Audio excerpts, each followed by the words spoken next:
Hey, Shana Tova, this will all be online anyway, but it'll be within a larger service. For those who just want this part of it, here's what I hope to be able to say on Rosh Hashanah morning. A colleague of mine said that every other year on Rosh Hashanah, everyone goes to shul and then they can't wait to leave.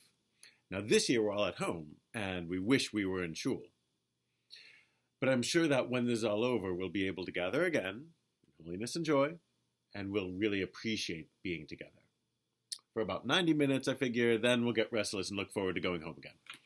Because that's the tradition. But in reality, this is all very difficult. And it really is all very sad. There are a lot of polished ways I could begin to address you, and I got a file on my computer, a dozen or so of them, but really, it's important to just be straightforward.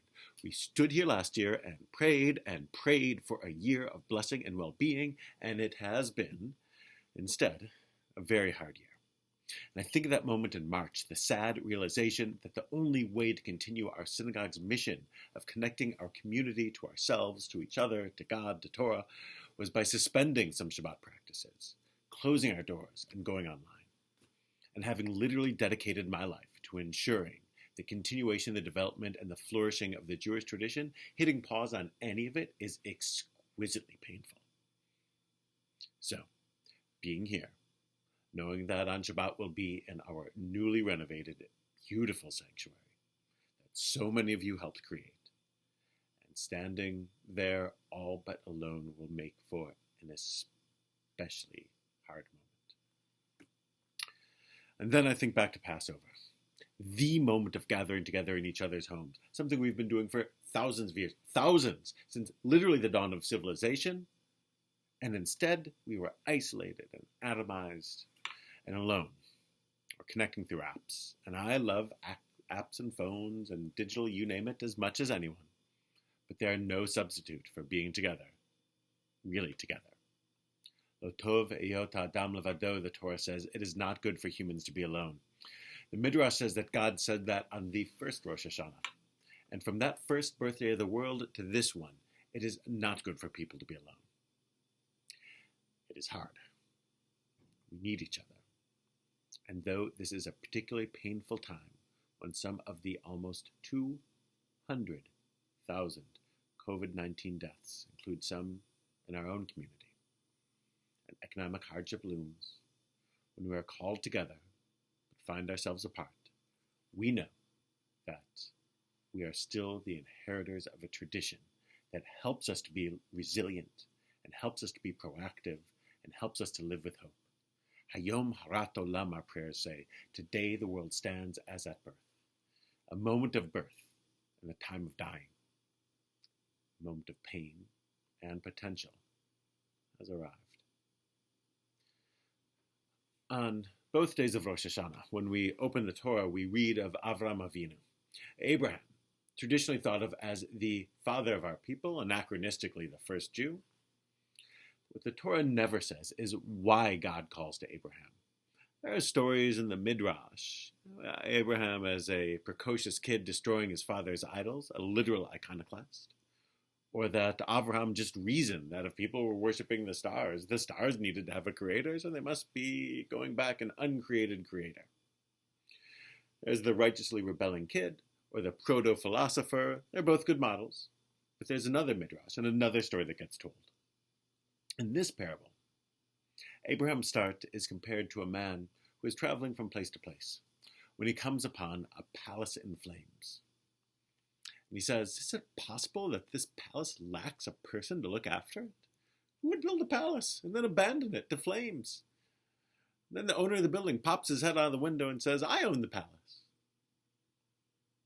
That, the sages say, is like Abraham, who looked at a world on fire and sought the Creator. It's an odd story. There are a few different ways of reading it. Here's one. We're in a beautiful world, a palace, and it is all aflame. There's disease, there's violence, there's hate, there's bigotry, there's fear-mongering, there's preying on insecurities, there are lies, there's poverty, there's apathy, there are abuses of power, lack of compassion, gratuitous self-interest, unwarranted cruelty. We could be here for Yom Kippur just listing. And of course, we see much of our world quite literally on fire.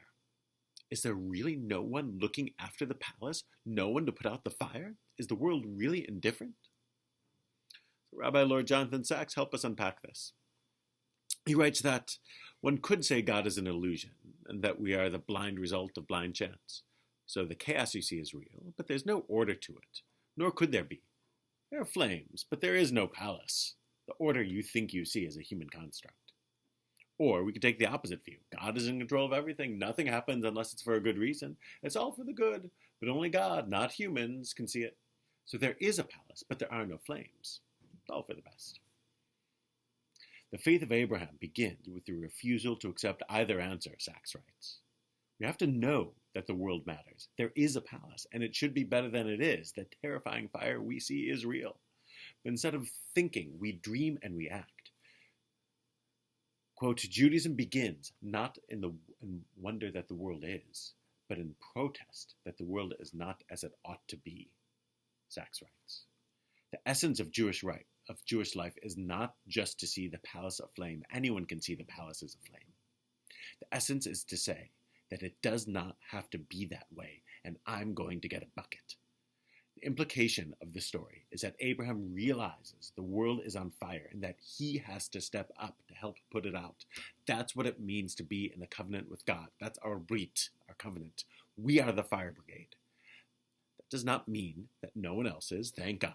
Many across our world, of all faiths and no faith, of any and all backgrounds, see the world aflame and act to put it out. Our role is to keep the effort forever alive. Not to be overtaken by the cynicism that since evil is always around, there's no point in bothering fighting the flames. Not to think that none of it matters, or the fire is too far out of control to do anything about. Abraham's glimpsing of the owner of the palace sends him on a journey, and he and Sarah will be a blessing to all the families of the earth and a covenant to do what is just and right. We know our world is not as it ought to be. And that's hard. Our reasonable concerns about the pandemic, which keeps us apart, complicate this. How can we help each other when we're afraid to pass each other at the bucket? More calls, more connection, more understanding whenever we can, less assuming the worst about others.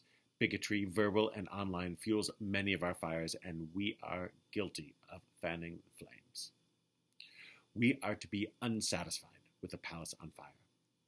We may ask where God is. Why doesn't God put out the fire? But God may ask where we are. How don't humans put out the fire? Sacks again. Perhaps only together can they extinguish the flames.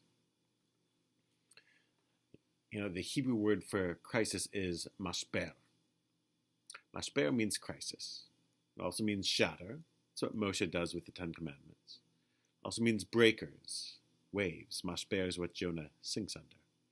And mashber also means the point of birth, this incomparable moment of pain and danger and potential and emergence. Crisis, shattering, breakers, waves, the moment of birth, mashber. This is our moment. The last year has asked a lot of us, and the year being born will ask yet more. We are weary, but we will have the strength. We'll see more flames, and we'll continue to bring water. That's who we are. It's our heritage, it's our future, and it is our present. And we are the children of Abraham, called to this moment, to lives of never ignoring the flames, and wherever we are, never despairing that we can help make this world what it ought to be. May the new year, 5781, see an end to our sorrows and a new birth of dedication. May you and your loved ones be blessed with health, security, and someone to help pass the water when it's needed. And may our world know greater peace. Shana Tova.